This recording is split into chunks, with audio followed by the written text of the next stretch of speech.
Pendahuluan. Akuntansi sektor publik memiliki peran utama untuk menyiapkan laporan keuangan sebagai salah satu bentuk pelaksanaan akuntabilitas publik. Akuntansi dan laporan keuangan mengandung pengertian sebagai suatu proses pengumpulan, pengolahan, dan pengkomunikasian informasi yang bermanfaat untuk pembuatan keputusan dan untuk menilai kinerja organisasi. Langendorfer tahun 1973 dalam Cringe J tahun 1993 menyatakan bahwa akuntansi secara normatif memiliki 3 aspek, yaitu 1. Sifat informasi yang diberikan, 2. Kepada siapa informasi diberikan, dan 3. Tujuan informasi tersebut diberikan. Lebih lanjut, Langendorfer menyatakan bahwa akuntansi merupakan suatu sistem pengukuran dan sistem komunikasi untuk memberikan informasi ekonomi dan sosial atas suatu entitas yang dapat diidentifikasi sehingga memungkinkan memakai untuk membuat pertimbangan dan keputusan mengenai alokasi sumber daya yang optimal dan tingkat pencapaian tujuan organisasi. Organisasi sektor publik dituntut untuk dapat membuat laporan keuangan eksternal yang meliputi laporan keuangan formal seperti laporan surplus atau defisit, laporan realisasi anggaran, laporan rugi laba, laporan aliran kas, neraca, serta laporan kinerja yang dinyatakan dalam ukuran finansial dan non-finansial. Terdapat beberapa alasan mengapa perlu dibuat laporan keuangan. Pertama, dilihat dari sisi manajemen perusahaan. Laporan keuangan merupakan alat pengendalian dan evaluasi kinerja manajerial dan organisasi. Sedangkan dari sisi pemakai eksternal, laporan keuangan merupakan salah satu bentuk mekanisme pertanggungjawaban dan sebagai dasar untuk pengambilan keputusan. Organisasi sektor publik diwajibkan untuk membuat laporan keuangan dan laporan tersebut perlu diaudit untuk menjamin telah dilakukannya true and fair presentation. Tujuan dan fungsi laporan keuangan sektor publik meliputi 1. Kepatuhan dan pengelolaan, 2. Akuntabilitas dan pelaporan retrospektif, 3. Perencanaan dan informasi otorisasi, keempat, kelangsungan organisasi, kelima, hubungan masyarakat, dan keenam, sumber fakta dan gambaran. Bagi organisasi pemerintahan, tujuan utama akuntansi dan laporan keuangan yaitu yang pertama, untuk memberikan informasi yang digunakan dalam pembuatan keputusan ekonomi, sosial, politik, dan sebagai bukti pertanggungjawaban. Kedua, untuk memberikan informasi yang digunakan untuk mengevaluasi kinerja manajerial dan organisasional. Tujuan akuntansi dan laporan keuangan organisasi pemerintahan meliputi 1. Untuk menentukan dan memprediksi aliran kas, neraca saldo, dan kebutuhan sumber daya finansial jangka pendek unit pemerintahan. Kedua, untuk menentukan dan memprediksi kondisi ekonomi suatu unit pemerintahan. Ketiga, untuk memonitor kerja. Keempat, untuk perencanaan dan anggaran. Kelima, untuk mengevaluasi kinerja manajerial dan organisasional. Dalam hal ini, manfaat dari evaluasi kinerja manajerial dan organisasional yaitu A. Untuk menentukan biaya program, fungsi, dan aktivitas yang memudahkan analisis dan melakukan perbandingan dengan kriteria yang telah ditetapkan. B. Untuk mengevaluasi tingkat ekonomi dan efisiensi operasi program, aktivitas, dan fungsi tertentu unit pemerintahan. C. Untuk mengevaluasi hasil suatu program. D. Untuk mengevaluasi tingkat pemerataan dan keadilan. Sumber daya finansial jangka pendek. Sumber daya finansial jangka pendek sangat penting bagi pemerintah untuk melakukan transaksi rutin. Sumber keuangan jangka pendek tidak selalu dapat disediakan dengan segera. Oleh karena itu, penggunaan dana tersebut sering dibatasi. Kondisi ekonomi. Kondisi ekonomi suatu entitas mengacu pada seberapa bagus nilai ekonomi suatu entitas pada waktu tertentu. Nilai ekonomi merupakan selisih antara sumber daya total yang dimiliki oleh suatu entitas dengan total utang yang menjadi kewajibannya. Nilai ekonomi merupakan nilai bersih entitas, total aset, total utang. Ketentuan hukum, kontraktual, dan ketentuan lainnya.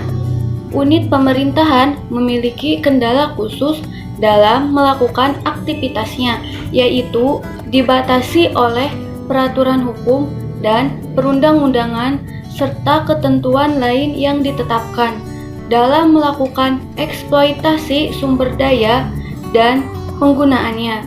Pemerintah harus selalu mengacu pada peraturan-peraturan hukum yang mengikat, misalnya Undang-Undang Peraturan Pemerintah Letter of Intent, Memorandum of Understanding, dan sebagainya. Perencanaan dan penganggaran.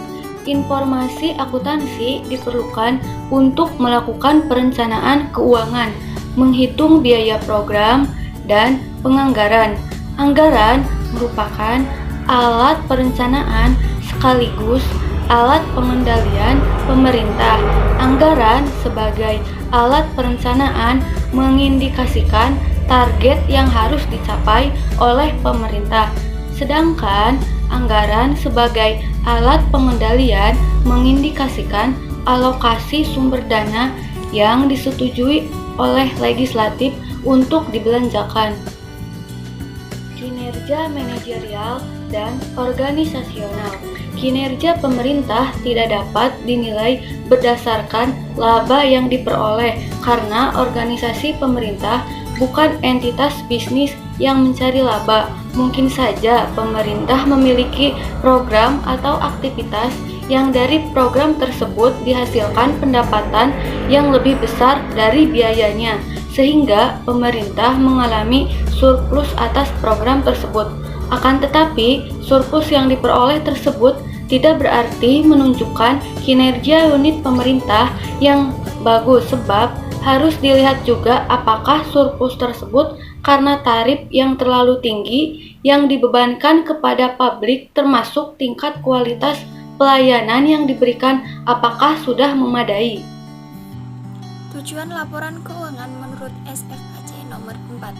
1. Laporan keuangan organisasi non-bisnis hendaknya dapat memberikan informasi yang bermanfaat bagi penyedia dan calon penyedia sumber daya, serta pemakai dan calon pemakai lainnya dalam membuat keputusan yang rasional mengenai alokasi sumber daya organisasi. 2. Memberikan informasi untuk membantu para penyedia dan calon penyedia sumber daya, serta pemakai dan calon pemakai lainnya dalam menilai pelayanan yang diberikan oleh organisasi non-bisnis serta kemampuannya untuk melanjutkan memberi pelayanan tersebut. 3.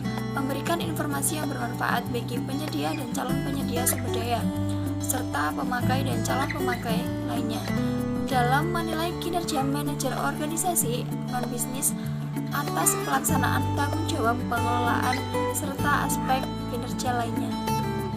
4. Memberikan informasi mengenai sumber daya ekonomi, kewajiban dan kekayaan bersih organisasi, serta pengaruh dari transaksi, peristiwa, dan kejadian ekonomi yang mengubah sumber daya dan kepentingan sumber daya tersebut. 5. Memberikan informasi mengenai kinerja organisasi selama satu periode pengukuran secara periodik atas perubahan jumlah dan keadaan atau kondisi sumber kekayaan bersih organisasi non-bisnis, serta informasi mengenai usaha dan hasil pelayanan organisasi secara bersama-sama yang dapat menunjukkan informasi yang berguna untuk menilai kinerja. 6. Memberikan informasi mengenai bagaimana organisasi memperoleh dan membelanjakan kas atau sumber daya kas, mengenai utang dan pembayaran kembali utang, dan mengenai faktor-faktor lain yang dapat mempengaruhi likuiditas organisasi. Ketujuh, memberikan penjelasan dan interpretasi untuk membantu pemakai dalam memahami informasi keuangan yang diberikan. D. Pemakai laporan sektor keuangan publik dan kepentingannya. Drebin et al. 1981 mengidentifikasi terdapat 10 kelompok pemakai laporan keuangan. Yang pertama, pembayar pajak atau taxpayer, yang kedua, pemberi dana bantuan atau grantors, dan yang ketiga, investor, yang keempat, pengguna jasa atau fee paying service recipients, yang kelima, karyawan atau pegawai, yang keenam, pemasok atau vendor, yang ketujuh, dewan legislatif, yang kedelapan, manajemen, dan yang kesembilan, pemilih atau voters, dan yang terakhir yaitu badan pengawas atau oversight bodies. Dan menurut Anthony et al. 1999 mengidentifikasi terdapat 5 kelompok pemakai laporan keuangan sektor publik. Yang pertama, lembaga pemerintah atau governing bodies, yang kedua, investor dan kreditur, yang ketiga, pemberi sumber daya atau resource providing, yang keempat, badan pengawas atau oversight bodies, yang kelima, konstituen. Menurut Henley et al. 1992 mengidentifikasi terdapat 12 kelompok pemakai laporan keuangan sektor publik. Yang pertama, anggota terpilih atau elected members, yang kedua, masyarakat sebagai pemilih atau pembayar pajak, yang ketiga, pelanggan atau pemasok, yang keempat, karyawan atau pegawai, yang kelima, pelanggan dan pemasok, yang keenam, pemerintah, yang ketujuh, pesaing, yang kedelapan, regulator, yang kesembilan, pemberi pinjaman atau lenders, yang ke-10, donor atau sponsor, yang ke-11, investor atau partner bisnis, dan yang ke-12, kelompok penekan lainnya. Burgonovi dan Anesi Pesina 1997 mengidentifikasi terdapat 11 kelompok pemakai laporan keuangan sektor publik.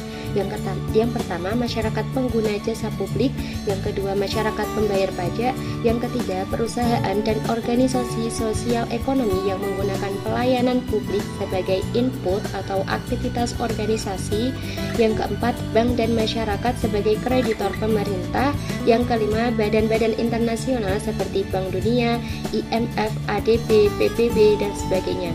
Yang keenam, investor asing dan country analyst, yang ketujuh, generasi yang akan datang, dan yang ke-8, lembaga negara, yang ke-9, kelompok politik atau partai politik, yang ke-10, manajer publik atau gubernur, bupati, direktur BUMN atau BUMD, yang ke-11, pegawai pemerintah.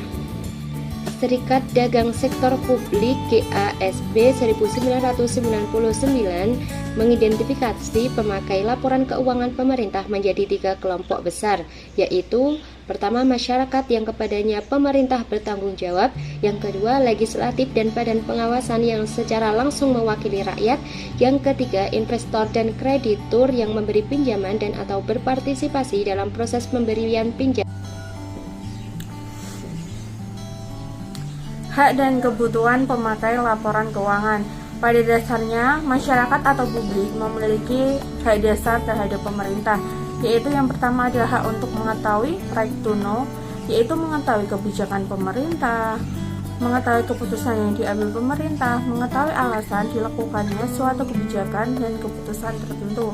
Yang kedua adalah hak untuk diberi informasi, right to be informed, yang meliputi hak untuk diberi penjelasan secara terbuka atas permasalahan-permasalahan tertentu yang menjadi perdebatan publik. Dan yang terakhir adalah hak untuk didengar aspirasinya, right to be heard and to be listened to.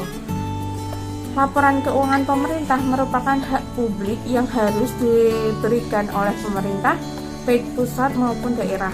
Hak publik atas informasi keuangan muncul sebagai konsekuensi konsep pertanggungjawaban publik. Pertanggungjawaban publik mensyaratkan organisasi publik untuk memberikan laporan keuangan sebagai bukti pertanggungjawaban dan pengelolaan atau accountability and stewardship. Kebutuhan informasi pemakai laporan keuangan pemerintah tersebut dapat diringkas sebagai berikut. Yang pertama adalah masyarakat pengguna pelayanan publik membutuhkan informasi di atas biaya, harga, dan kualitas pelayanan yang diberikan. Yang kedua adalah masyarakat, pembayar pajak, dan pemberi bantuan ingin mengetahui keberadaan dan penggunaan dana yang telah diberikan. Publik ingin mengetahui apakah pemerintah telah melakukan ketaatan fiskal dan ketaatan pada peraturan perundangan atas pengeluaran-pengeluaran yang dilakukan.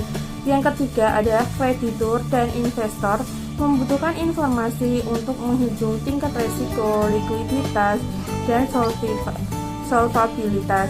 Yang keempat adalah parlemen dan kelompok politik memerlukan informasi keuangan untuk melakukan fungsi pengawasan, mencegah terjadinya laporan bias terhadap kondisi keuangan pemerintah, dan penyelewengan keuangan negara.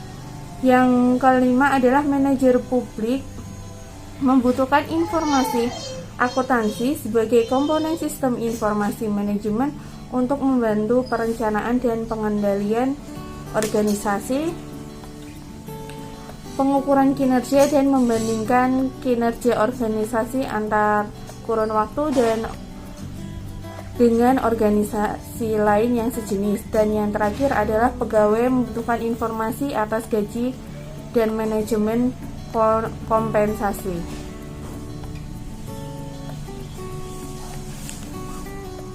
Laporan keuangan sektor publik dengan sektor swasta. Perbedaannya adalah fokus finansial dan politik. Fokus finansial, kinerja diukur secara finansial dan non finansial, sebagaimana besar kinerja diukur secara finansial. Pertanggungjawabannya kepada parlemen dan masyarakat luas. Perbedaan kepada pemegang saham dan kreditur berfokus pada bagian organisasi, berfokus pada organisasi secara keseluruhan, melihat ke masa depan secara detail, tidak dapat melihat masa depan secara detail. Aturan pelapor ditentukan oleh Departemen Keuangan. Aturan pelaporan ditentukan oleh undang-undang standar.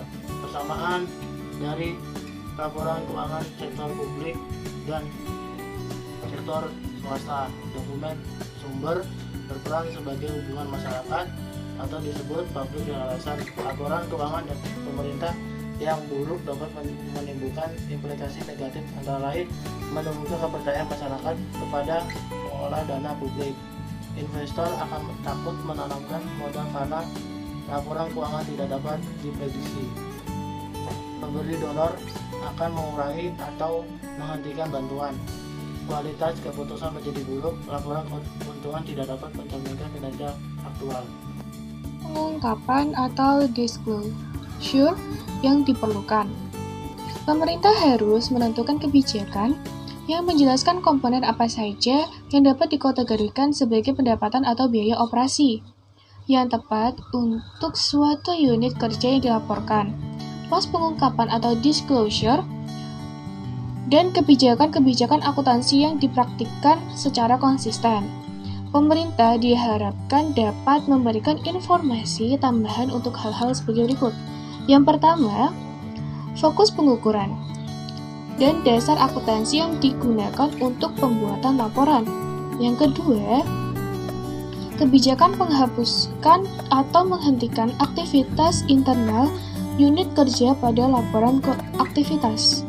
Yang ketiga, kebijakan kapitalisasi aktiva dan menaksirkan umur ekonomi aktiva tersebut untuk menentukan biaya depresiasinya. Yang keempat, deskripsi mengenai jenis-jenis transaksi yang masuk dalam penerimaan program dan kebijakan untuk mengalokasikan biaya-biaya tidak langsung kepada suatu fungsi atau unit kerja dalam laporan aktivitas. Yang kelima, kebijakan pemerintah dalam menentukan pendapatan operasi dan non-operasi.